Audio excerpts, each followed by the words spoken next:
A mafia boss pretended to be blind and fell in love with the housekeeper who made caring gestures, thinking he couldn't see.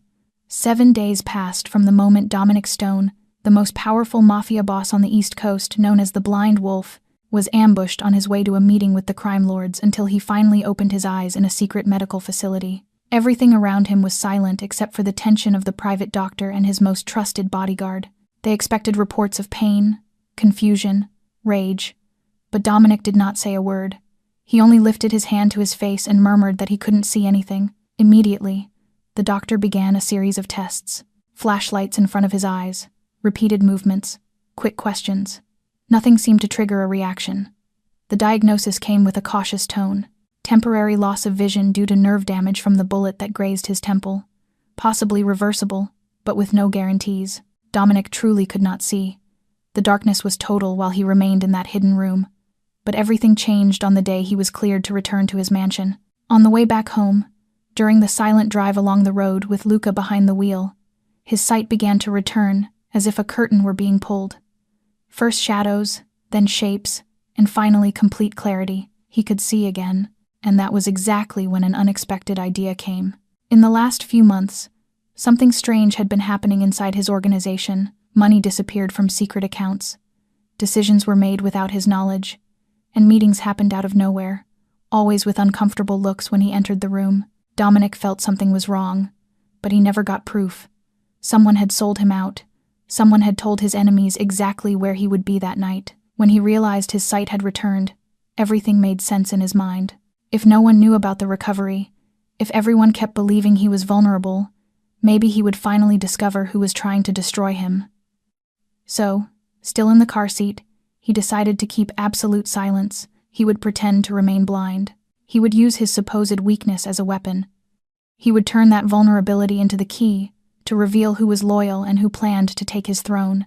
If you enjoyed this story, hit the like button and share it with someone who loves drama. Subscribe to the channel and turn on the notification bell so you never miss our next story. While Dominic Stone sat inside an armored car on the road back to his estate, rehearsing a plan of feigned blindness in his mind, in another corner of the city of Boston, Clara Bennett was sitting in a battered old Honda Civic, parked behind the trash area of a Walmart supermarket. It was late at night. Cold wind slipped through a gap in the car door that no longer closed properly. 5-year-old Lily lay curled up in the back seat, covered only by the thin jacket that was the last thing the two of them still owned. Clara watched her daughter sleep and felt her heart tighten as if an invisible hand were crushing it. This was the 12th night they had been living in the car since the landlord threw them out for failing to pay rent for 3 consecutive months. Clara had sold everything that could be sold: the television, the refrigerator, her wedding ring, even the necklace her mother had given her on the day she graduated from nursing school. All of it had been enough only to buy food one day at a time and gasoline for the car, the last home her daughter and she had left. Her phone vibrated. Clara looked at the screen and saw a new message. The words were brief and merciless. "Your brother has 5 days left. No money, then collect the body. $50,000. Do not try to run." Clara's hands shook as she lowered the phone. Her younger brother, Ryan, 23 years old, had fallen into sports gambling debt 2 years earlier. He had promised to stop, but he never did. Now loan sharks were demanding his life, and because Clara was the only family he had left, they were threatening her as well. $50,000. Clara did not even have $50 in her wallet at that moment. She opened it and counted. $23.87. That was everything she had to feed her daughter, to survive. The phone vibrated again. This time it was the hospital. Clara answered with her heart pounding violently. The nurse's voice on the other end was calm and distant as she explained that Clara's mother needed to begin the next round of chemotherapy within 1 week, that the cost was $15,000, that at least 50% had to be paid up front or treatment would be suspended. Clara wanted to scream that she had no money, that she was living in a car with her 5-year-old daughter, that she had tried with everything she had but life had never given her a chance. Instead, she said quietly that she would try, and ended the call. She stepped out of the car, walked into the darkness behind the supermarket, and cried without a sound. She did not dare cry out loud, afraid Lily would wake up and ask why her mother was crying. Clara was 27 years old. She had once been a respected nurse at the largest hospital in Boston. She had once had a home, a car, a husband, a future. All of it had collapsed because of one man, Derek Bennett, her ex-husband, addicted to drugs and gambling.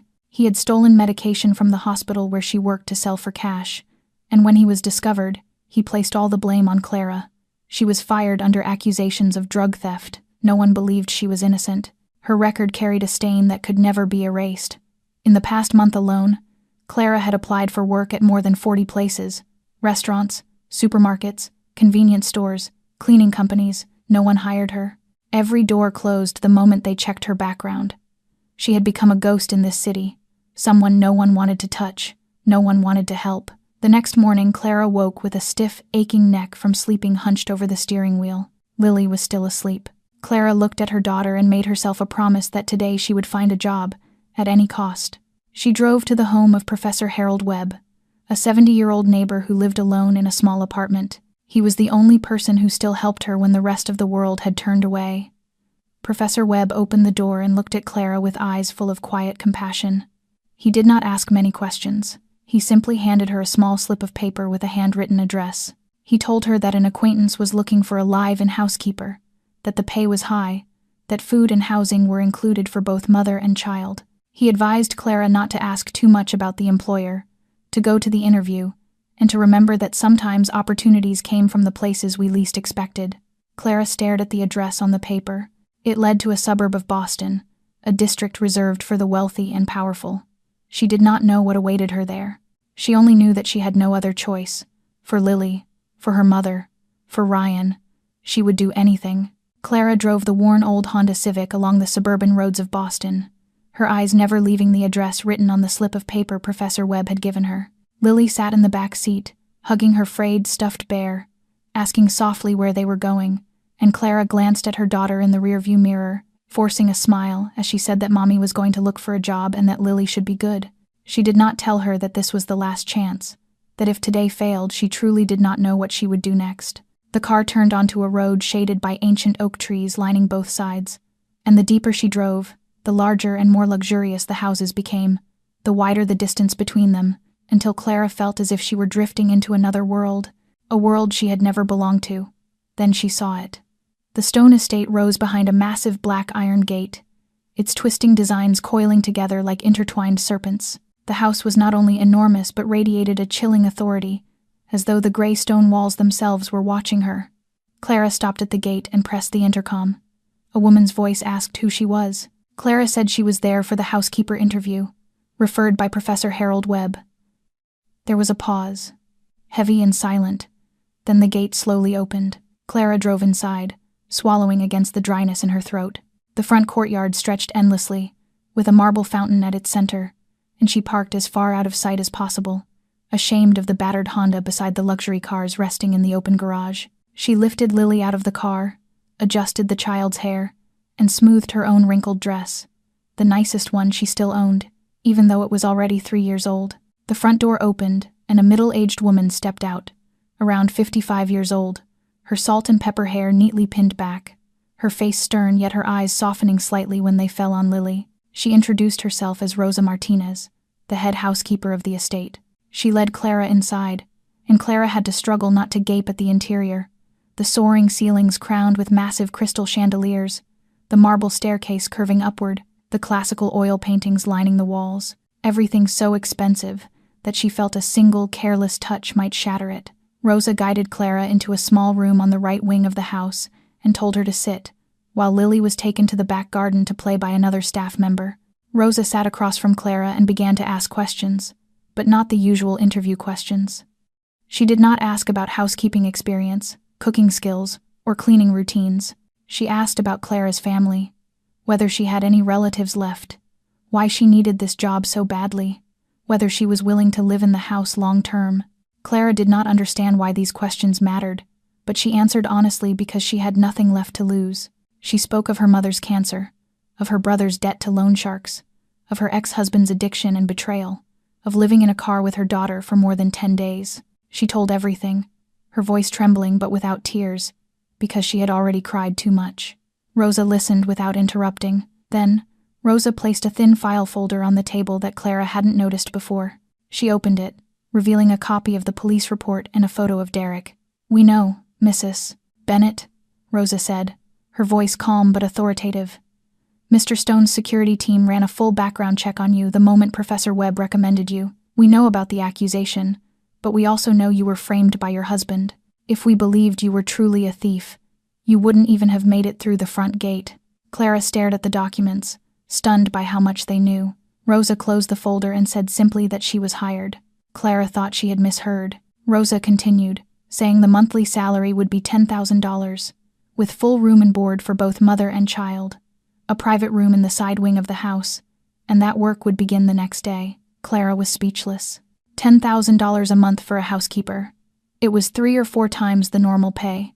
She asked why the salary was so high, why Rosa was hiring her so easily, without even checking her background. Rosa stood and looked out the window, saying that the master of the house had recently been in an accident and had lost his eyesight. He needed a special kind of caregiver, someone discreet enough not to make him feel weak, and silent enough never to speak to outsiders about what happened inside this house. She turned back to Clara with a grave expression and said there were 3 rules she must obey without exception. She must never ask about the master's work. She must never go into the basement. She must never speak to strangers about anything she saw or heard in this house. Clara swallowed hard. She knew something was not right. The strange rules, the unnaturally high pay, the unusual interview, but she thought of Lily playing in the garden, of her mother waiting for chemotherapy, of her brother whose life was being threatened. She did not have the right to refuse. She nodded and said she agreed. Rosa smiled for the first time since they had met and told her she had made the right decision, then instructed Clara to return home, gather her belongings, and come back the following morning. Clara walked out of the estate with her heart racing out of rhythm. She did not know what she had just stepped into. She only knew that her life, and Lily's, was about to change completely. The next morning, Clara and Lily returned to the Stone estate with all their belongings reduced to just 2 battered suitcases and a small bag holding Lily's toys. Clara parked the Honda Civic in a hidden corner behind the garage as Rosa had instructed, then took her daughter's hand and led her through the side entrance. Rosa was already waiting there, a ring of keys resting in her palm, and she guided the 2 of them down a long corridor to a room in the side wing of the house. The room was not large, but it was clean and warm, warmer than anywhere Clara had lived during the past month. There was a double bed dressed in crisp white sheets, a smaller bed for Lily tucked into the corner, an oak wardrobe, a writing desk by the window overlooking the back garden, and a private bathroom with a white porcelain bathtub. Lily squealed with delight and ran to jump onto her little bed, and Clara had to fight back tears as she watched her daughter so happy over something as simple as having a real bed to sleep in. Rosa gave them a moment to settle in, then said that in 1 hour, Clara needed to come down to the kitchen for work instructions and to meet the master of the house. Clara nodded and began unpacking, placing their few clothes into the wardrobe. She changed into the housekeeper's uniform Rosa had prepared, a dark gray dress that fell to her knees with a white apron and black flats. She tied her hair neatly and looked at herself in the mirror, barely recognizing the woman staring back, no longer the desperate mother living in a car but a professional housekeeper inside a grand estate. Clara told Lily to stay in the room and play quietly, then went downstairs. Rosa was waiting in the kitchen and began explaining the daily routine in detail. Coffee for the master at 7 in the morning, black with no sugar. Breakfast at 7:30. He preferred sunny-side-up eggs cooked just right and crisp toast. Cleaning the rooms on the first and second floors, but never entering the master's study unless summoned. Never going into the basement under any circumstances. Clara committed everything to memory. She was listening as Rosa explained the lunch schedule when a sound made her turn her head. The tapping of a cane against marble floors, slow, steady, 1 step at a time. Clara looked toward the staircase and saw a man descending. He was tall, broad-shouldered, dressed in a black shirt with the sleeves rolled up to reveal strong forearms. His dark hair was slightly disheveled, his jaw square and sharply defined, and a faint scar ran from his temple down his right cheekbone. He wore dark glasses that concealed his eyes, and in one hand he held a white cane, tapping lightly before each step. Clara felt her breath catch in her throat. She had met many men in her life, but none had ever made her feel like this. He radiated an overwhelming authority, even as he moved slowly down the stairs. Every step carried absolute control, as though the entire house were required to fall silent when he moved. Rosa bowed her head slightly and said, "Sir Dominic, this is Clara Bennett, the new housekeeper I hired." Dominic stopped at the foot of the stairs. He did not turn toward Clara. He simply stood there, his face unreadable behind the dark glasses, and asked in a low voice cold as stone, whether this was the one who would be caring for him. Rosa replied, "Yes, sir." Dominic was silent for a moment, then said she could go. Before Clara could say a word, Dominic had already turned and walked toward the living room, the cane striking the floor in an even rhythm. He did not greet her, did not look at her, did not ask a single question about who she was. Clara stood there watching his retreating figure and felt a strange mixture of emotions inside her. Part of her felt offended by his coldness. Another part felt pity for this powerful man who now had to feel his way through the world step by step in darkness. And another small part, the one she did not want to acknowledge, felt her heart beating a little faster when she looked at him. Rosa touched Clara's shoulder gently and whispered that the master had not been like this before, that the accident had changed him deeply, and that Clara should simply do her job well and not take it personally. Clara nodded and returned to her work. She spent the entire day familiarizing herself with the estate, the kitchen, the arrangement of rooms, and the other staff. Yet no matter how busy she was, she could not stop thinking about the man in the dark glasses. Who he was. Why this house had such strange rules. Why Rosa had warned her never to ask about the master's work. Why the basement was forbidden. Clara knew she should not be curious. All she needed to do was work well, collect her salary, save her mother, save her brother, and give Lily a better life. But there was something about Dominic Stone that would not leave her mind, something hidden behind the dark glasses and the cold exterior, and Clara had a feeling that she would soon discover what it was. 2 weeks had passed since Dominic returned to the estate and began his carefully staged performance of blindness. Every day he wore dark glasses, carried a white cane, and moved slowly like a man who truly could not see anything. Yet behind those lenses, his cold gray eyes observed everything. He saw how people around him changed once they believed he was blind, how they became less cautious, less guarded, and how their true faces gradually revealed themselves. Vincent Nero was the first to make Dominic suspicious. The 42-year-old man had been Dominic's right hand for 15 years, the person he trusted most in the organization after Luca. But since Dominic had gone blind, Vincent's behavior had begun to shift. One afternoon, Dominic sat in the living room pretending to read a book in Braille that Rosa had purchased for him.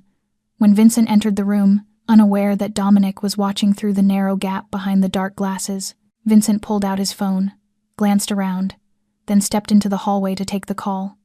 His voice was low, but Dominic still caught a few words. He said it was almost done, that they only needed a few more weeks, and that the blind man suspected nothing. Dominic clenched his hand on the book, his expression remaining calm as stone, committing every detail to memory.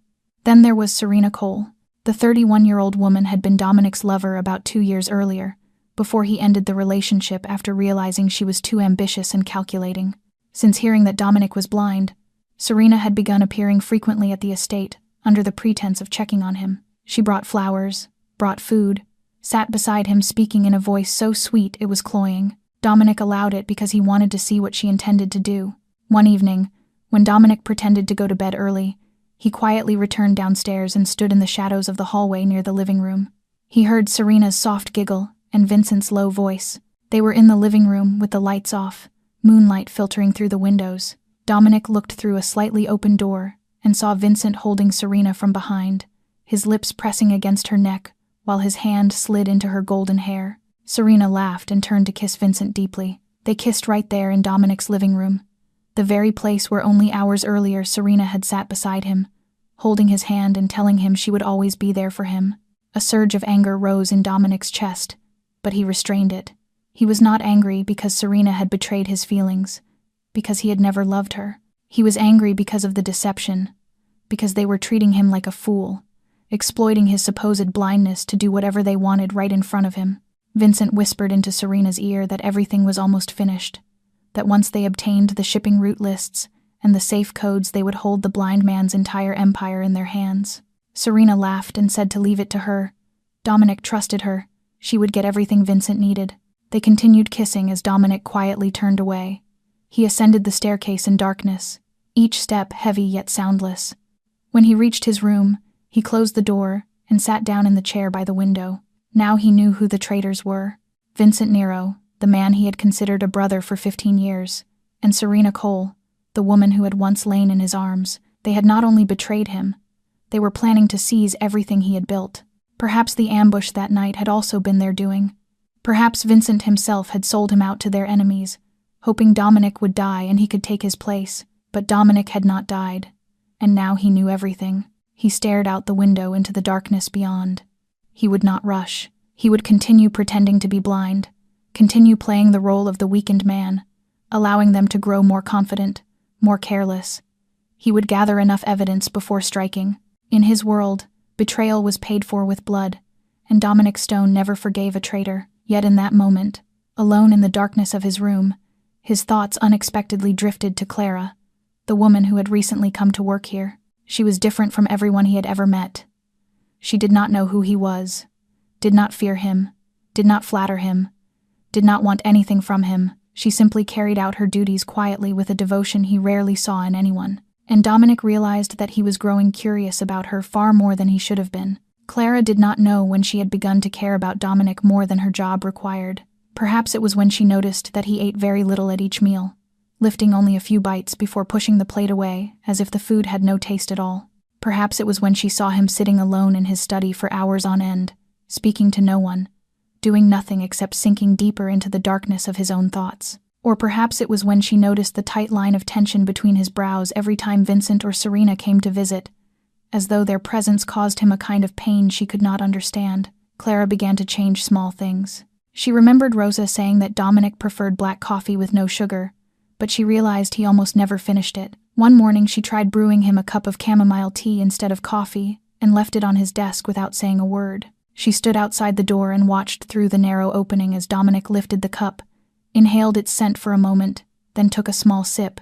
He did not set it down immediately, as he always did with coffee. He drank the entire cup. From that day on, Clara prepared chamomile tea for him every evening. She did not say anything, and he did not ask, but the cup was always empty. Then there was the matter of food. Clara noticed that Dominic did not care for the elaborate dishes prepared by the chef.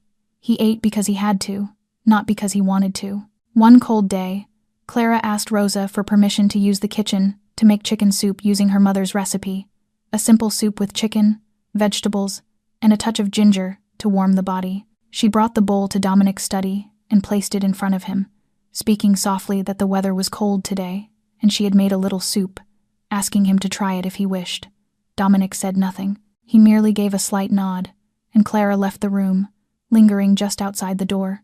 She watched as he lifted the spoon, took one spoonful of soup, then a second, then a third. He finished the entire bowl without stopping.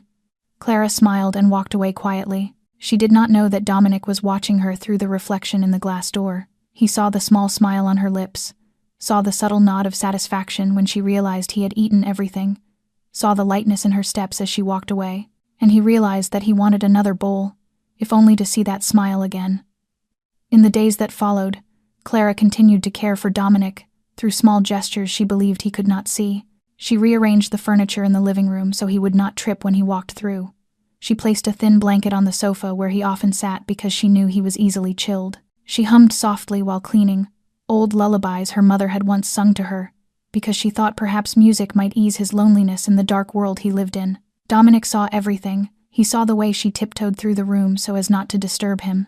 He saw the way she paused at the doorway, watching him for a long moment before leaving, her eyes filled with worry and compassion. He saw the way she bent down to pick up his cane when he dropped it and placed it gently back into his hand, her fingers brushing his skin for only a brief second, yet long enough for him to feel the warmth. But there was one moment that completely caught Dominic off guard. One evening, he was sitting in the living room pretending to be asleep on the sofa. Clara entered to set down his tea and check whether he needed anything. She stood behind him for a moment, silent. Then she did something strange. She raised her hand and traced shapes in the air.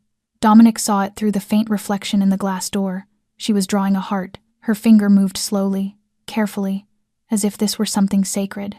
When she finished, she smiled softly, a smile both gentle and sad, then turned and walked away, unaware that Dominic had seen everything.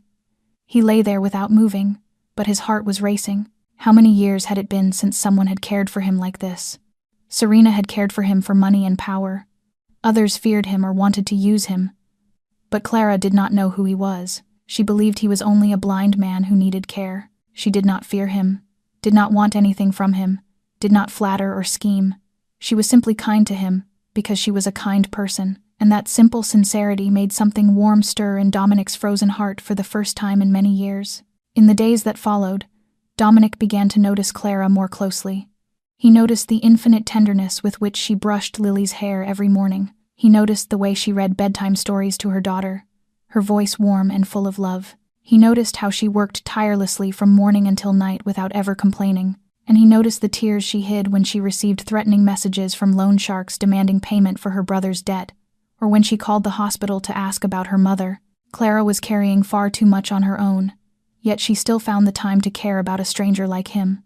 Dominic did not understand why she did it, and he did not understand why he wanted so desperately to protect her. Marcus Stone, 7 years old, was a boy whose silence was almost frightening. Since the day his mother died in a bombing 3 years earlier, he had barely spoken to anyone. He did not play with other children, did not laugh, did not cry, but sat alone in his room, reading books or staring out the window for hours on end, as if waiting for someone who would never return. Dominic had hired countless psychologists and doctors, yet no one had been able to draw his son out of that shell of silence. Rosa told Clara about Marcus from the very beginning, warning her to keep Lily away from the young master because he did not like being disturbed and might react negatively if anyone invaded his space. Clara remembered this and always kept her daughter in the side wing of the house. But children have their own way of breaking every rule adults create. One afternoon, while Clara was cleaning the living room, she realized Lily was no longer there. Panic surged through her as she searched everywhere, her heart pounding with fear that her daughter might have done something wrong. She hurried down the hallway, past the dining room, up the stairs, and stopped in front of Marcus's door, which stood slightly ajar. She heard Lily's voice inside. Clara peeked through the narrow opening and froze at the sight before her. Lily was sitting on the floor of Marcus's room, surrounded by brightly colored Lego blocks. She was chattering away to herself, talking about the cat in the kitchen, about the new room she and her mother now had, about how delicious her mother's chicken soup was. Marcus sat across from her, saying nothing, but he was listening. He looked at Lily with a curious expression, the kind of look Rosa said he had not shown in 3 years. Lily handed Marcus a Lego block and told him to stack it, to put the red one on top of the blue one, like this. Marcus looked at the block in his hand, then at Lily, then slowly placed it exactly where she pointed. Lily clapped her hands and exclaimed that he was very good, that he did it right, and then something miraculous happened. Marcus smiled. It was only a small smile, fleeting, but it was there. The first smile in 3 years. Clara covered her mouth to keep from crying out loud. She stood there watching the two children play together, Lily talking nonstop while Marcus listened quietly, occasionally nodding or handing her another block. They looked as though they had known each other for a very long time. Clara did not know that Dominic was standing behind her, hidden in the shadows of the hallway, looking into the room over her shoulder. He had followed her upstairs when he saw her running frantically in search of her daughter. He had intended to step in and stop Lily from disturbing Marcus, knowing how much his son hated having his space invaded. But then he saw the smile, Marcus's smile, the smile he had believed was lost forever along with his wife. Dominic felt his eyes burn. He turned away quickly and returned to his room, unwilling to let anyone see this moment of weakness. He closed the door and sat down in a chair, rubbing his face with his hands. His son had smiled. After 3 years, after countless doctors and specialists, after endless sleepless nights of worry, Marcus had smiled simply because a 5-year-old girl was babbling about cats and Lego. Clara had no idea what she had brought into this house. She thought of herself only as a housekeeper, an outsider, someone with no right to interfere in the life of her employer's family. Yet she and Lily were changing everything without even realizing it. That evening, Clara brought Lily to apologize to Rosa for letting her disturb the young master. But Rosa only smiled and said it was all right, then told her that Marcus had finished his entire dinner for the first time in many months. The boy had even asked whether Lily would come play with him again the next day. Clara was stunned and deeply moved. She looked at her daughter sitting in the corner drawing pictures and silently thanked Lily for her innocence. Children do not know about the walls adults build. They know only friendship, joy, and how to connect with one another through the purest of hearts. From that day on, Lily and Marcus became friends. Every afternoon after Clara finished her work, she allowed Lily to go to Marcus's room to play. The two children built Lego towers, read picture books, and sometimes simply sat by the window looking out at the garden and talking. Marcus began to speak more, to smile more, and even started coming downstairs to eat at the table with everyone, instead of eating alone in his room as before. Dominic watched all of this from a distance. He saw his son change day by day, saw light returning to Marcus's eyes, saw the 7-year-old slowly becoming a normal child again. And he knew it was all because of Clara and Lily. He owed them a debt he did not know how to repay. Rosa was the one who proposed the idea. She told Clara that since Marcus had begun playing with Lily, the boy now wanted to eat dinner with everyone instead of alone in his room as before.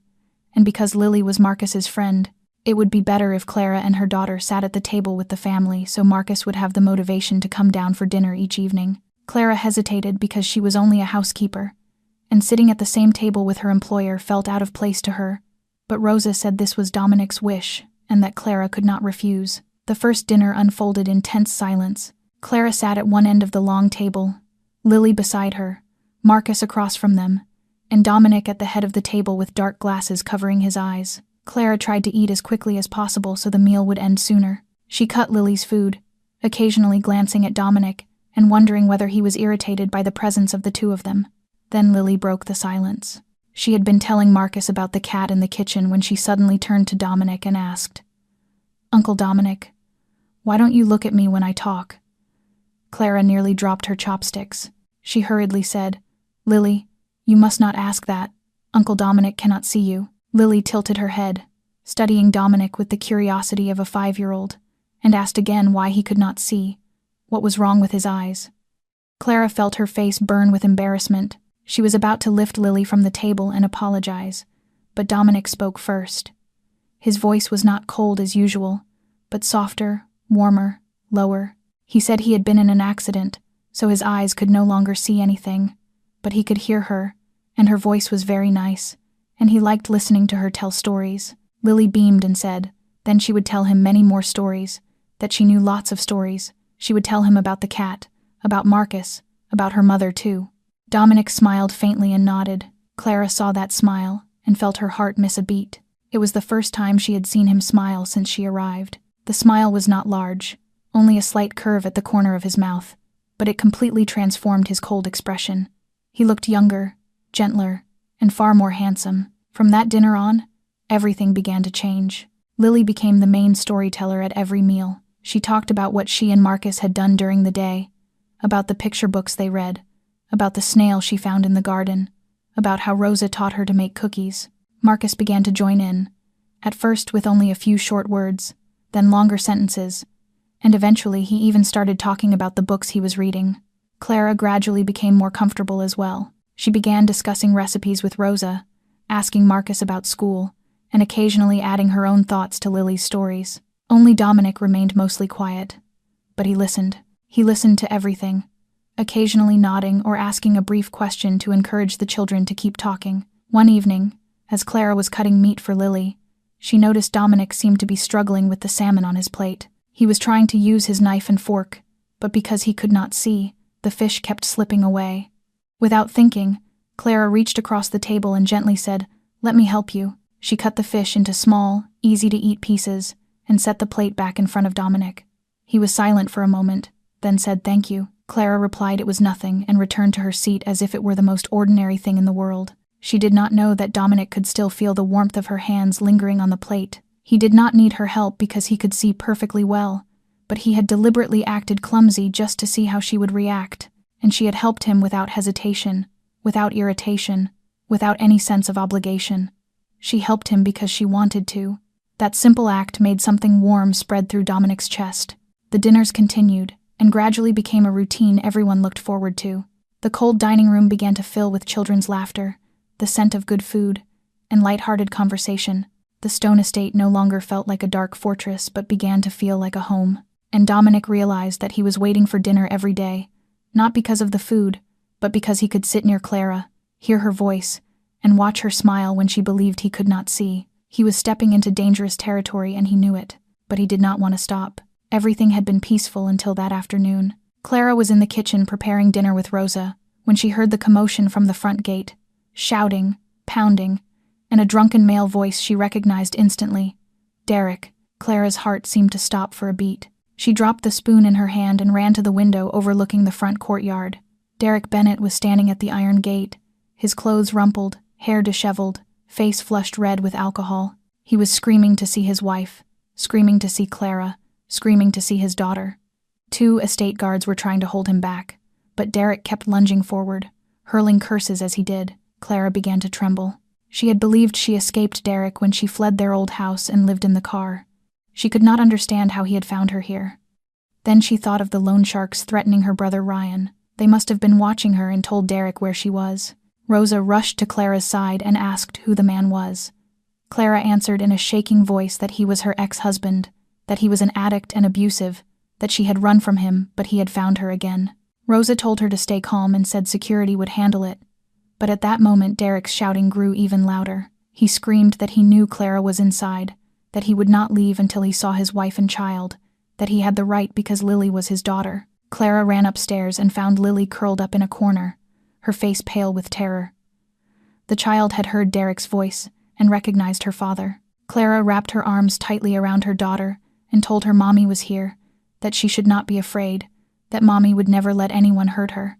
But Clara herself was shaking uncontrollably. She knew that when Derek was drunk, he was no longer human. He had broken her ribs, thrown objects at her head until she needed 7 stitches, threatened to kill her and Lily if she ever tried to leave.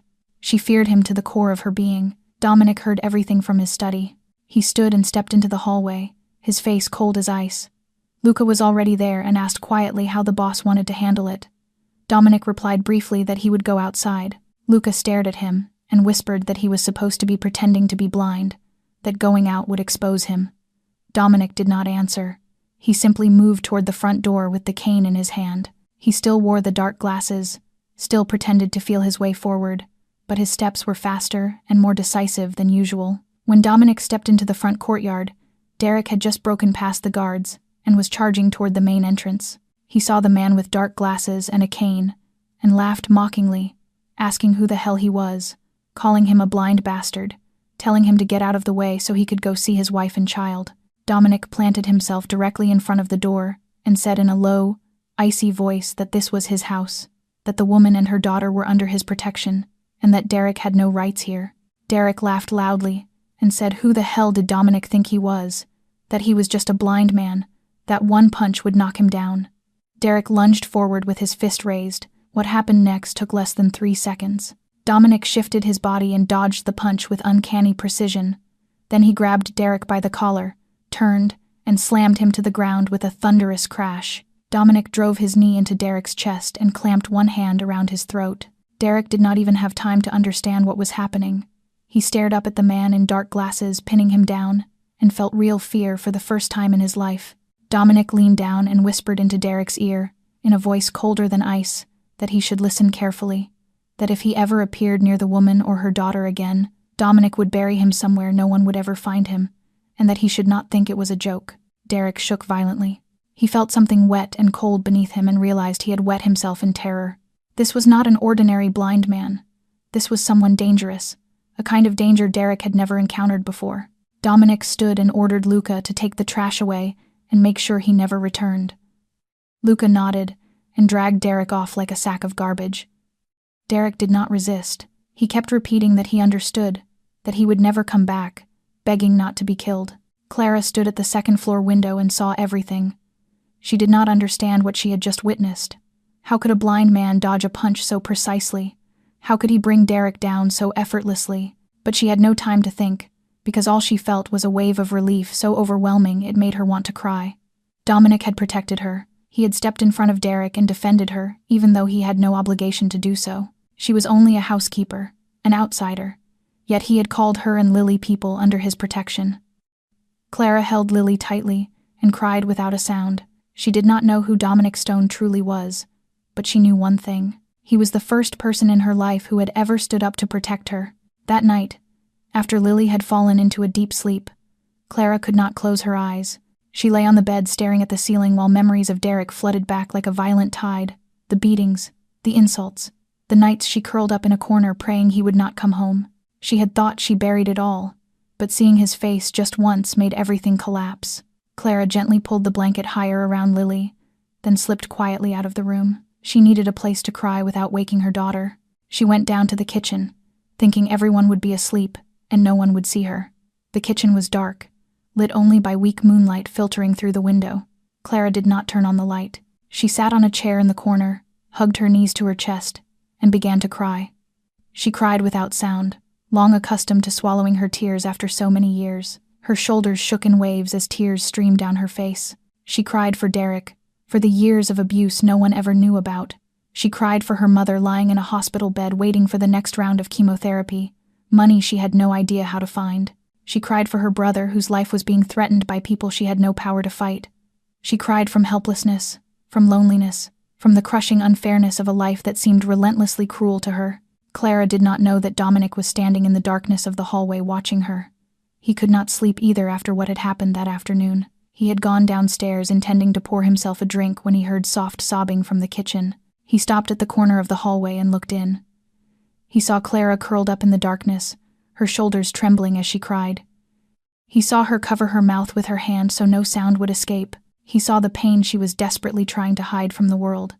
Dominic wanted to step inside. He wanted to sit beside her and tell her that everything would be all right, that he would protect her, that she did not have to be alone anymore.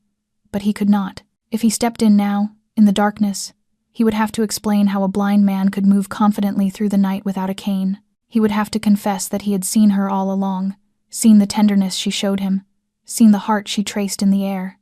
And if she knew the truth, what would she think of him? She would think he was a deceiver, someone who had betrayed her trust, someone who had allowed her to expose her most private emotions, believing no one was watching. She would hate him, and Dominic did not want Clara to hate him. He did not understand why that mattered so much, but it did. It mattered more than anything he had felt in many years. Dominic stood in the darkness, watching Clara cry, clenching his fists until his nails cut into his palms.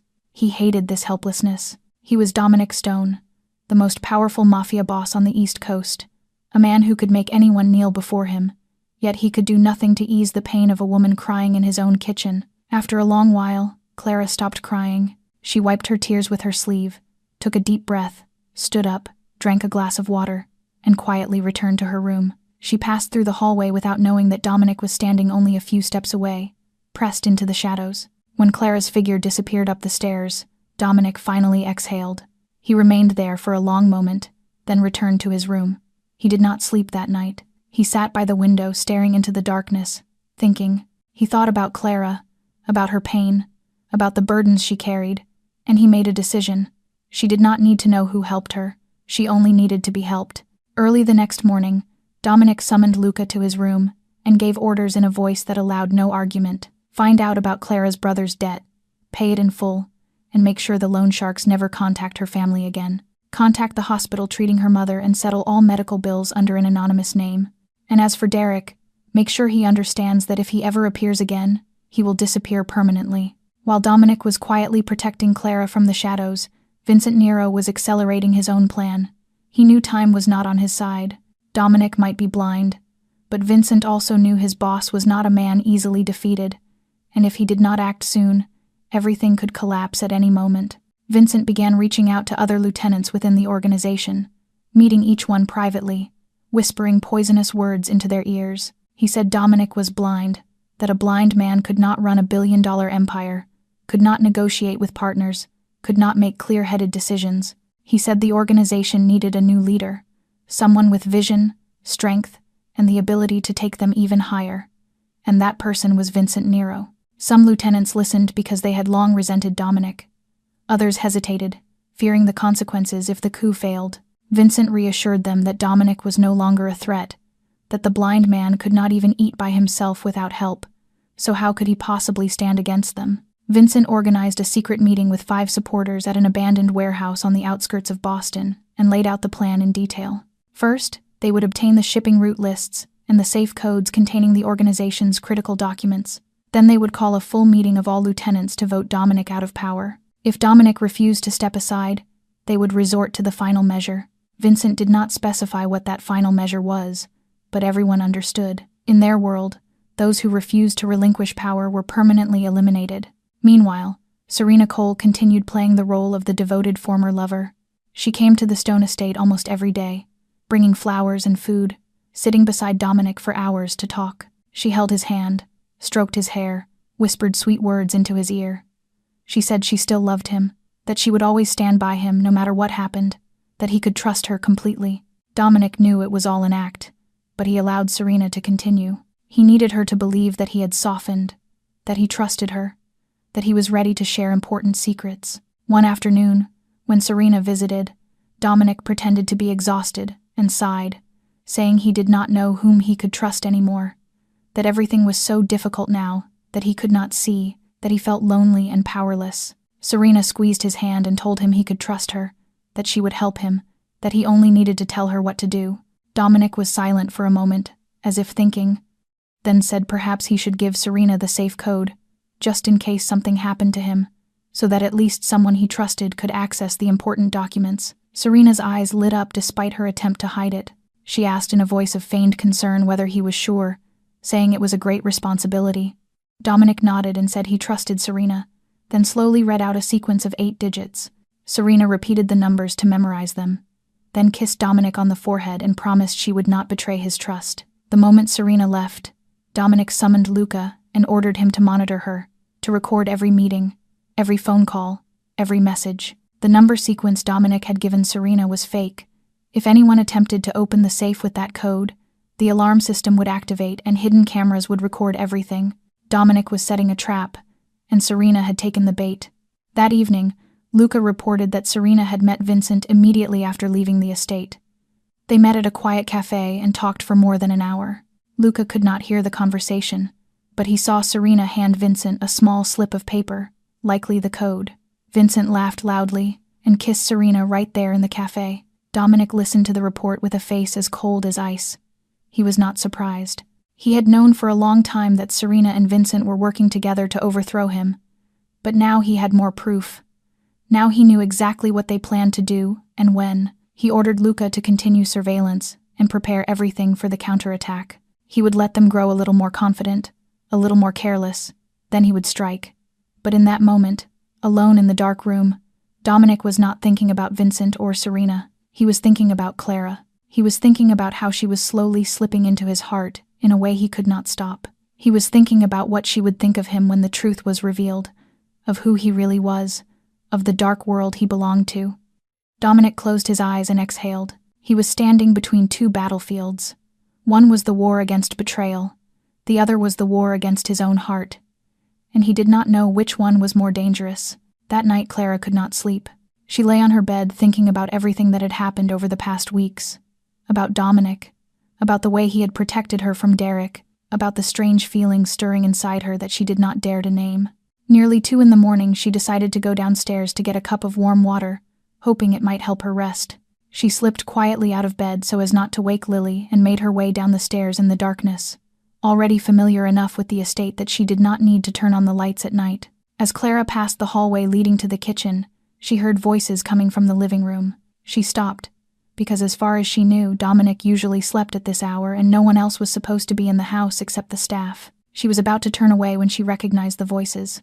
The man's voice belonged to Vincent, Dominic's right hand, whom she often saw coming and going at the estate. The woman's voice was Serena's, the former lover who always appeared with a sweetness that felt painfully false. Clara knew she should not eavesdrop, but something compelled her to stay. She pressed herself against the wall near the slightly open living room door and listened. Vincent's voice rang out with barely concealed excitement. He said the code Serena had obtained was fake, that the alarm system had activated when he tried to open the safe, and that he had been lucky to escape before being discovered. Serena cursed under her breath and said the blind man must be suspicious now, and that they needed to change the plan. Vincent was silent for a moment, then said they no longer needed the code, that he had already convinced enough lieutenants to support him, and that next week he would call a meeting to vote Dominic out. Serena asked what if Dominic refused to step down. Vincent laughed coldly and said then they would kill him, that killing a blind man was easy, just 1 bullet to the head, and it would be over. No one would mourn him, no one would investigate, because in their world the weak were eliminated and that was normal. Clara covered her mouth to keep from screaming. Her heart pounded so violently she thought it might burst from her chest. They were talking about killing Dominic. They were planning to murder a blind man who could not defend himself. Serena went on to say she would handle the rest, that she would continue playing the devoted lover so Dominic would suspect nothing until the very end. Vincent pulled Serena into his arms and said that once everything was finished, he would take control, and Serena would become the new mistress of the empire. They kissed, and their laughter echoed through the living room like the cawing of crows. Clara backed away silently and ran to her room as fast as she could. She closed the door and leaned against the wall, her entire body shaking uncontrollably. She did not know what to do. She was only a housekeeper, an outsider who knew nothing about the world Dominic belonged to. She had no power, no weapon, no way to protect anyone. But she could not stay silent. She could not stand by and watch them kill a man who could not see his enemies coming. Clara looked at Lily sleeping soundly on the bed and thought of Marcus, the boy who had only just begun to smile again, who had only just begun to speak and make friends with Lily. If Dominic died, Marcus would lose the only family he had left. The child would become an orphan and sink back into the darkness of the past 3 years. Clara could not let that happen. She had to tell Dominic, even if she was afraid, even if she did not know how he would react, even if she did not know whether he would believe her, she still had to speak. It was the right thing to do. Clara sat on her bed all night without sleeping, waiting for dawn, planning in her mind how to approach Dominic and how to tell him what she had heard. She knew this was dangerous. If Vincent and Serena discovered that she knew their secret, she would become a target as well. But Clara had no choice. She had witnessed too much cruelty in her life to turn her back on an innocent man about to be destroyed. Dominic had protected her when Derek appeared. Now it was her turn to protect him. Even if she was only a housekeeper, even if she had nothing but the truth. When the first rays of dawn slipped through the window, Clara was ready. She would find Dominic that very morning and tell him everything. Clara ran back to her room and slammed the door shut, pressing her back against the wooden panel before sliding down to sit on the floor, her face buried in her hands as tears poured out uncontrollably. She felt as if someone had torn open her chest and dragged her heart into the light. Everything she had done over the past weeks, the small gestures she believed no one could see, the glances she stole when she thought she was alone, the hearts she traced in the air, he had seen it all. He had sat there wearing those dark glasses, pretending to be blind, watching her like a mouse in a laboratory. She felt unbearably foolish. She had believed he needed her care. She had believed her kindness meant something. She had believed that maybe, just maybe, there could be something special between them, but it had all been a lie. He had watched her turn herself into a spectacle without saying a word. Lily woke up and looked at her mother with worried eyes, climbed down from the bed, ran to Clara, and wrapped her arms around her, asking why Mommy was crying and whether she was hurt. Clara held her daughter tightly and tried to stifle her sobs, telling her she was fine but that they had to leave, that they could not stay here anymore. Lily looked up at her in confusion and asked what about Marcus, saying she did not want to leave Marcus because he was her friend. Clara's heart twisted painfully at the look on her daughter's face. She knew Lily loved Marcus, knew the two children had grown close, but she could not stay, not after what had happened, not when every sight of Dominic would remind her of this humiliation. Clara stood up and began packing, shoving their clothes into the suitcase in haste without folding or organizing, driven only by the need to leave as quickly as possible. She did not know where they would go. Perhaps back to living in the car, perhaps to some cheap motel, anywhere but here. Anywhere she would not have to see him, anywhere she would not have to face the truth that she had bared her heart to a man who had deceived her from the start. As she packed, her hands paused on the white apron she wore every day for work, and memories flooded back. The mornings she woke early to make coffee for Dominic, the evenings she brewed chamomile tea and watched him drink it, the way she sang softly while cleaning because she believed it might ease his loneliness. All of those memories now tasted bitter. She tossed the apron onto the bed and kept packing. Lily sat on the bed hugging her stuffed bear, her eyes red with unshed tears at the thought of leaving her friend, not crying aloud but trembling, her eyes brimming with water. Clara felt like the worst mother in the world. She had brought her daughter here to give her a home, a friend, a sense of stability, and now she was tearing it all away because of her own wounded pride. But she could not do otherwise. She could not stay and pretend nothing had happened. She could not look at Dominic every day knowing he had seen her most private emotions. She could not endure the feeling of betrayal for another second. When Clara lifted the suitcase and moved toward the door, she looked back at the small room one last time. The room that had been their home for weeks, the room that had given her a sense of safety and warmth she thought she had lost forever. But now she had to leave. She took Lily's hand and stepped into the hallway, dragging the battered suitcase behind her, not knowing where Dominic was and not wanting to know, wanting only to leave before she had to face him again. She went down the stairs, through the living room, toward the back door where the old Honda Civic was parked, planning to drive away and never return, to forget Dominic Stone, forget this estate, forget everything that had happened, to start over once again, as she had done so many times in her life. But just as Clara placed her hand on the door handle, a voice sounded behind her, stopping her in her tracks. Luca stood blocking the doorway, his arms crossed over his chest, his expression serious as he looked at Clara, speaking in a calm but firm voice that she could not leave right now. Anger flared in Clara's chest. She said she was not a prisoner here, that she had the right to leave whenever she wanted, and told him to step aside. Luca did not move. He studied her for a moment, then sighed, and said he knew she was angry with the boss.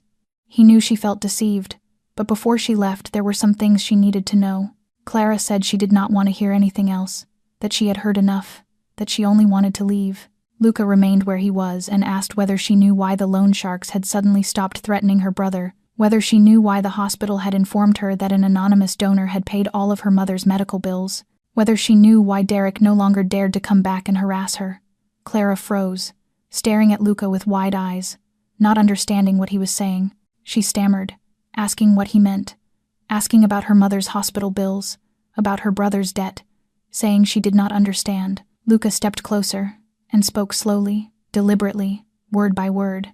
The boss had ordered him to pay off the $50,000 debt her brother owed to the loan sharks. He had also paid the full cost of her mother's cancer treatment, including the upcoming rounds of chemotherapy. And Derek, her ex-husband, after the day he appeared here, the boss had sent people to see him. They had made it very clear that if he ever dared to come near Clara or Lily again, he would disappear forever. Derek had been so terrified that he sold his house and moved to another state. Clara felt her legs weaken, and she had to lean against the wall to stay upright. Everything Luca had just said was news to her. She remembered calling the hospital the week before to ask about her mother, and being told that an anonymous person had paid everything, and that she did not need to worry anymore. She had thought it was a mistake, or some kind of charity program. She had never imagined it was Dominic. She also remembered Ryan calling her a few days earlier, his voice shaking with relief as he said the collectors had contacted him to say the debt had been paid in full and that they would never bother their family again. Ryan had called it a miracle. Clara had called it a miracle too, but now she understood that the miracle had a name, Dominic Stone. Luca went on to say that the boss had done all of this without wanting her to know. He had ordered Luca to keep it an absolute secret. He had said she did not need to know who helped her. She only needed to be helped. Luca admitted he should not be telling her this, but he could not let her leave with such a misunderstanding. Tears welled up again in Clara's eyes. She covered her mouth with her hand to keep from crying out loud. Dominic had done all of this for her. He had protected her in silence, taken care of her family, solved problems she believed could never be solved, and he had not said a word, had not demanded gratitude, had not expected anything from her in return. Luca added that he had followed the boss for more than 10 years and had never seen him care about anyone like this. The boss was cold, ruthless with his enemies, never letting emotion interfere, but with her, he was different. Luca said he did not know what was between her and the boss, but he knew the boss truly cared for her. Clara let the suitcase slip from her hand and leaned back against the wall. She no longer knew what to think. Part of her was still angry with Dominic for deceiving her, but another part felt ashamed for judging him so quickly without knowing what he had done for her. Lily stood beside her, wide-eyed, watching the adults talk. She did not understand what was happening, but she could feel that her mother was hurting. She took Clara's hand and asked softly whether they had to leave or whether they could stay with Marcus. Clara looked down at her daughter, unsure how to answer, then looked at Luca and asked weakly where he was. Luca replied that the boss was in his study. He said the boss had told him not to stop her if she truly wanted to leave, that if she chose to go, it was her right and he had no right to keep her here. Clara stood there for a long moment, looking down at the suitcase on the floor, then at the door that led to freedom, then toward the staircase that led up to Dominic's study. She did not know whether she should leave or stay. Clara did not leave. She set the suitcase down and took Lily back to their room, knowing she needed time to think, to sort through the chaos of emotions inside her, knowing she was not yet ready to face Dominic, but also unable to walk away after what Luca had revealed. 2 days later, Dominic summoned a meeting with all the lieutenants of the organization.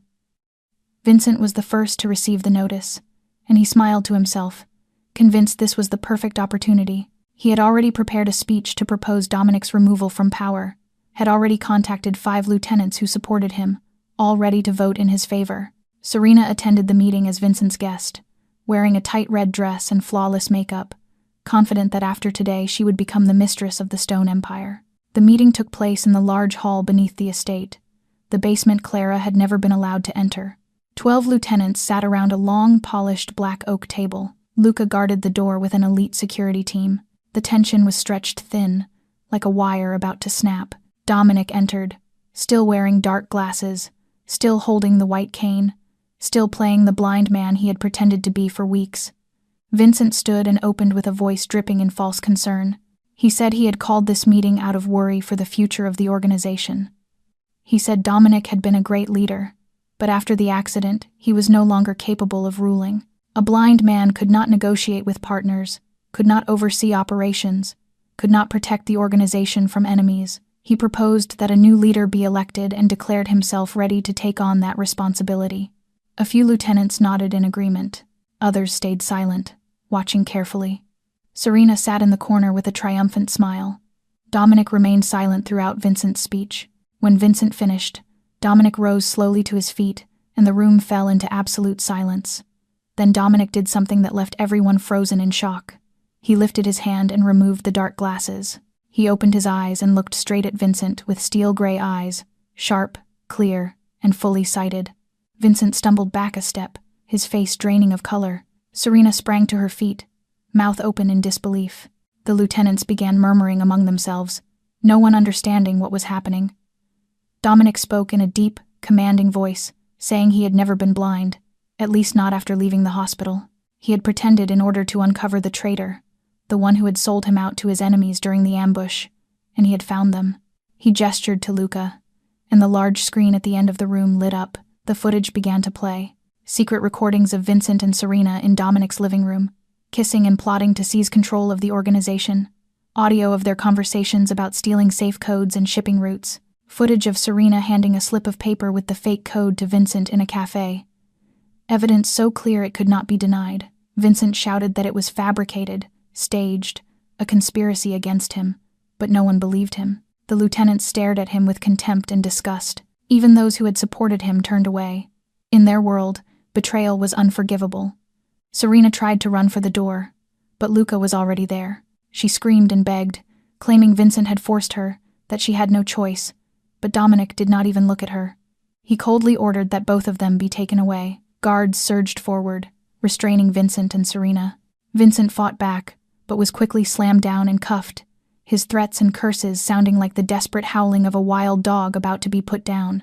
Serena cried and begged Dominic to spare her, swearing she loved him, that she had always loved him, that she had only been blind for a moment. Dominic finally looked at her and said in a voice colder than ice that there were many things he could forgive, but betrayal was not one of them. When Vincent and Serena were dragged out, Dominic turned to the remaining lieutenants and asked whether anyone else wished to propose his removal. No one dared meet his gaze. No one spoke. Dominic nodded and declared the meeting adjourned. When only Dominic and Luca remained, Dominic sank back into his chair and exhaled.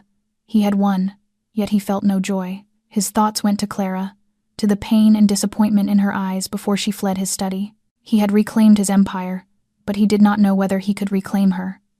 Luca spoke quietly and said she had not left, that Clara was still here. Dominic looked up, and for the first time in days, something like hope flickered in his chest. Clara learned about the meeting from Rosa, the head housekeeper, quietly telling her everything, how Dominic had removed his dark glasses in front of all the lieutenants, how the evidence of Vincent and Serena's betrayal had been revealed, how they were arrested and taken away, how Dominic had pretended to be blind for weeks to uncover the traitor and had finally succeeded. Clara listened in silence, unsure what she was supposed to feel. Part of her relieved that Dominic was safe, part of her still wounded by the deception, but the strongest feeling inside her was confusion, a tangle of conflicting emotions she could not name. That afternoon, as Clara sat in her room, staring out the window, there was a soft knock at the door. She opened it to find Marcus standing there, his eyes red and swollen, as if he had been crying. The 7-year-old boy looked up at her and asked in a trembling voice whether she was going to leave, saying Lily told him that Clara and Lily would go, asking her not to leave. Clara knelt down to his level and gently asked why he did not want her to go. Marcus lowered his head and stayed silent for a moment, then whispered that it was because Lily was his friend, because Clara was the one who made his father smile, because he did not want to lose anyone else. He looked up at Clara with tears filling his eyes and added that his mother had already gone, and he did not want Clara and Lily to leave like his mother did. Clara felt as if her heart were being crushed. She pulled Marcus into her arms and held him tightly, telling him she was not going anywhere, that she promised she would stay with him and Lily. Marcus hugged her back, and for the first time he cried out loud, crying for his mother, crying from fear of losing the people he loved, crying for all the emotions he had held inside for 3 long years. Clara let him cry in her arms, gently soothing him. Lily ran into the room and saw Marcus crying, immediately wrapping her arms around him from behind and saying that Marcus should not cry, that Lily was here, that Lily's mother was here too, that they were not going anywhere. The 3 of them held each other like that for a long time, and Clara looked at the 2 children and realized she could not be selfish and think only of herself. Marcus needed her and Lily needed Marcus. The 2 children had found each other in this house and healed one another in a way adults never could, and if she left, she would shatter that precious bond. That evening, Clara did not go down to dinner with everyone as usual, still not ready to face Dominic, but she allowed Lily to go down to eat with Marcus and Rosa. When Lily returned to the room, she said that Uncle Dominic had asked about her mother, asking whether she was all right and whether she needed anything. Clara said nothing, but she felt something warm spreading through her chest. The days that followed passed in quiet anticipation. Clara continued her work but tried to avoid Dominic, not yet knowing what to say or how to face him, knowing she could not avoid him forever. One night, as Clara stood on the balcony looking out over the garden, she heard footsteps behind her. She turned and saw Dominic standing there, no longer wearing dark glasses, his gray eyes looking straight at her. He spoke in a low and gentle voice, saying he knew she had been avoiding him, that he knew she was still angry, but that he needed to talk to her. Clara stood there with her heart racing, knowing that the moment had come for her to face everything. Dominic stepped closer and suggested that they go down to the garden to talk, and after hesitating for a moment, Clara nodded. They walked down the stairs and out into the garden behind the estate, where the night was quiet, filled only with the sound of crickets and the bright full moon hanging high in the sky. They sat on a stone bench beneath the old oak tree, close enough for Clara to feel the warmth radiating from him, yet with just enough distance to make her heart ache. Dominic was silent for a while, as if searching for the right words. Then he spoke in a low, slow voice, and said he was sorry. He said he knew he had hurt her by pretending to be blind for so many weeks, and by allowing her to reveal feelings she believed no one could see. He knew she felt deceived and humiliated. He said he had no right to justify what he had done, but he wanted her to understand why. Clara said nothing, only listened. Dominic went on to explain that after the ambush, when he realized someone inside the organization had betrayed him, he decided to fake his blindness to find the traitor. That had been his plan from the beginning, and he had never intended for anyone to know the truth. But then she appeared. He paused and looked at Clara and said that when she came into his life, everything changed. He saw her wake early to make coffee for him even though no one asked her to. He saw her cook chicken soup using her mother's recipe because she worried he was not eating well. He saw her rearrange furniture so he would not trip, even though he could see perfectly well. He saw her draw a heart in the air while standing behind him, and every time he saw those things, he wanted to tell her the truth, but he was afraid. Clara asked in surprise what he was afraid of. Dominic sighed, and said he was afraid that if she knew he was not blind, she would no longer be natural with him. She would no longer look at him with eyes free of fear, free of calculation, free of desire for anything from him. All his life, people had looked at him with fear or greed. They feared his power or wanted to use it. But she looked at him as if he were just an ordinary man who needed care, and he did not want to lose that look. Tears gathered in Clara's eyes as she listened. She had never imagined that was the reason he kept the secret. She had believed he treated her like a puppet, something to observe for his own amusement.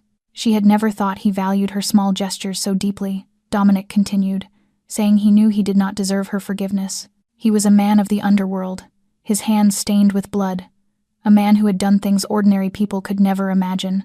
He was not a good man, and he was not worthy of someone like her, but he could not deny what he felt. She had changed him in ways he never believed were possible.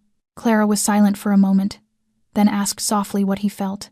Dominic turned to her, his gray eyes deep and reflective in the moonlight, and said he felt the need to protect her, to care for her, to see her smile every day. He felt warmth in his chest whenever she was near, emptiness when she avoided him, pain when he saw her cry. He did not know what to call it, but he knew he did not want to lose her. Clara felt her heart race wildly. She had never expected such words from a man so cold and powerful. She looked at him and saw sincerity in his eyes, saw the fear of rejection he was trying to hide, saw the real man behind the ruthless exterior. In a trembling voice, she said she felt the same. She said she did not know when she had begun to care for him more than she should.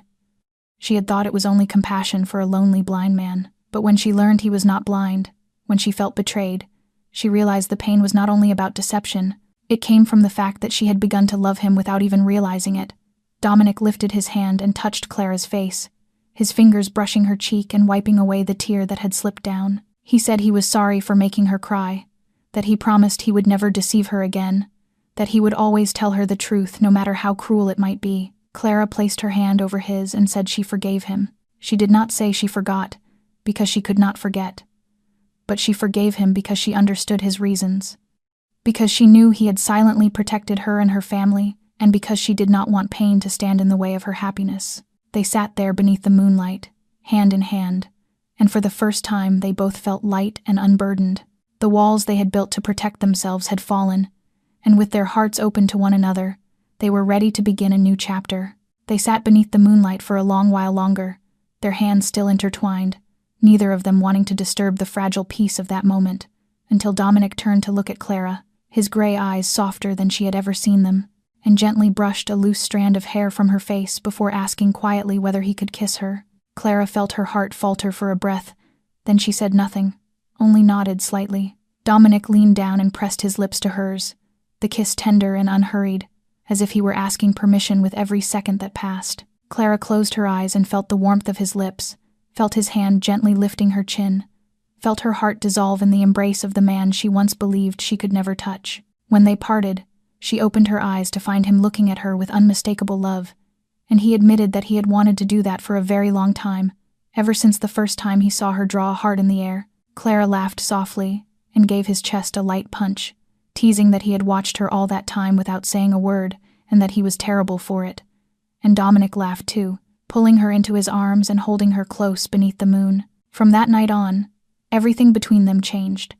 They were no longer an employer and a housekeeper. They became a couple, even if no one in the house ever formally announced it, yet everyone could feel the difference. Rosa noticed the way Dominic watched Clara when she passed by, the way he smiled whenever he heard her voice. Luca saw his boss grow less cold, less tense, even joking with the children from time to time. Marcus and Lily were the happiest of all, sensing that Marcus's father and Lily's mother were in love, and their joy knew no bounds. One morning, Marcus asked Clara whether she could become his mother, because his real mother was already in heaven, and Clara held him and told him she would always be there to care for him like a mother, but she would never replace his real one. She would simply be another mother who loved him. And Marcus nodded and hugged her tightly, finding space in his heart to love again without forgetting the one he had lost. Lily began calling Dominic Daddy Dominic, and the first time she said it, Dominic froze as if struck in the chest, looking down at the 5-year-old with her clear eyes lifted toward him in hope, feeling something melt inside his once frozen heart, then kneeling to hug her and telling her how happy he was to be her father. Dinners were now filled with laughter, with Marcus talking about the books he read, with Lily sharing her imagined adventures, with Dominic listening and occasionally adding a dry comment that sent everyone into laughter, while Clara sat beside him, sometimes slipping her hand into his beneath the table, feeling so happy she scarcely dared believe it was real. The Stone estate was no longer a cold fortress but a true home, alive with children's laughter, the scent of good food from the kitchen, and the messy drawings of Lily and Marcus taped everywhere. Dominic was still a powerful Mafia boss, but at home he was simply a father and a man in love. One evening, after the children had fallen asleep, Dominic and Clara sat on the balcony overlooking the garden, and he held her hand and said he had never imagined his life could change this way, that he thought he would live forever in darkness, trusting no one and loving no one, but she had brought light into his life. Clara rested her head on his shoulder and said she felt the same, that she believed her life would be nothing but hardship and struggle, never imagining a day when she would be loved and protected like this. Dominic kissed the top of her head and said he would love her and protect her for the rest of his life if she would allow it. And Clara looked up at him and smiled, saying nothing, because that smile was answer enough. 1 year later, the Stone estate had completely transformed. The once cold walls were now covered with family photographs. Marcus's and Lily's drawings were taped everywhere, from the refrigerator to the hallways. Children's laughter echoed through the house every day, and the scent of freshly baked pastries drifted from the kitchen into every corner. Dominic was no longer the frightening, distant Mafia boss, at least not when he was at home. One spring morning, Dominic took Clara's hand and led her into the back garden, to the very place where they had shared their first kiss under the moonlight. He stopped beneath the old oak tree and turned to face her. Clara noticed that he seemed unusually tense and asked if something was wrong. Dominic took a deep breath, then slowly dropped to one knee. He reached into his jacket pocket, pulled out a small red velvet box, and opened it. Inside, a diamond ring sparkled in the soft morning sunlight. Clara lifted her hand to cover her mouth as tears began to spill over. Dominic spoke in a warm, steady voice, saying that 1 year earlier he had pretended to be blind to find a traitor. But in doing so, he had found something far more precious. He had found her. He had found love. He had found a family. He said he knew he was not perfect, that he had a dark past and had done many wrong things. But she had given him a chance to start over, given him a reason to become a better man, and he wanted to spend the rest of his life being worthy of her. Then he asked Clara if she would agree to be his wife. Clara cried and nodded again and again, saying yes, that she agreed, that she wanted to be his wife, to build a family with him, to stand by his side until the end of her life. Dominic stood up, slipped the ring onto her finger, and pulled her into a tight embrace. They stood there beneath the oak tree that had witnessed their love take root, both knowing this was only the beginning of a long journey of happiness. The wedding was held in the garden of the Stone estate on a radiant summer day. It was not a lavish ceremony with hundreds of guests as one might expect from a Mafia boss, but an intimate celebration with their small family and closest loved ones. Rosa stood in the front row, wiping away tears. Luca wore a suit and stood as best man, his face serious but his mouth struggling to suppress a smile. Marcus walked solemnly down the flower-lined aisle carrying the rings. Lily scattered rose petals and beamed like a little angel. Clara entered in a pure white wedding dress, holding her bouquet, her eyes fixed on Dominic waiting for her at the end of the path. He wore a black suit, his hair neatly styled, and his gray eyes looked at her with all the love he possessed. When Clara reached Dominic, they held hands and began to speak their vows. Dominic said that 3 years earlier he had believed he died along with his first wife, that his heart had turned to stone and lost its ability to love. But she had come and awakened him, bringing light into his darkness, laughter into his silence, and love into his frozen heart. He promised to love her, protect her, and cherish her every day until his final breath. Clara spoke through tears, saying she had arrived with empty hands and a shattered heart, a desperate single mother living in a car with her young daughter, believing her life would be nothing but suffering and struggle. But he had given her a home, a family, and a love she never dared to dream of. He had pretended to be blind, yet he was the one who saw her most clearly, who saw the goodness in her that even she could not see herself. She promised to love him, to stand by him, and to face every storm of life together. They exchanged rings, and the officiant declared them husband and wife. Dominic pulled Clara into his arms and kissed her, a long kiss filled with joy. Marcus and Lily ran to embrace them, and the family of 4 stood together, wrapped in one another's arms. Marcus asked if they were a real family now, and Dominic smiled and replied that they had always been a family, for a long time already. Life after the wedding continued in peaceful days. Dominic still ran his business, but he devoted far more time to his family. He learned to make pancakes, burning them more than 10 times. He read stories to the children every night. He held Clara every evening and told her he loved her. Clara found herself again. She was no longer a woman living in fear and hardship day by day. She was a beloved wife, the mother of 2 wonderful children, a strong and happy woman. The story of Clara and Dominic shows us that true love can come from the most unexpected places. Sometimes we must pass through darkness to find light, endure suffering to cherish happiness, lose things to understand their true value. Dominic pretended to be blind to find a traitor, but he found something far more precious, a woman who loved him unconditionally.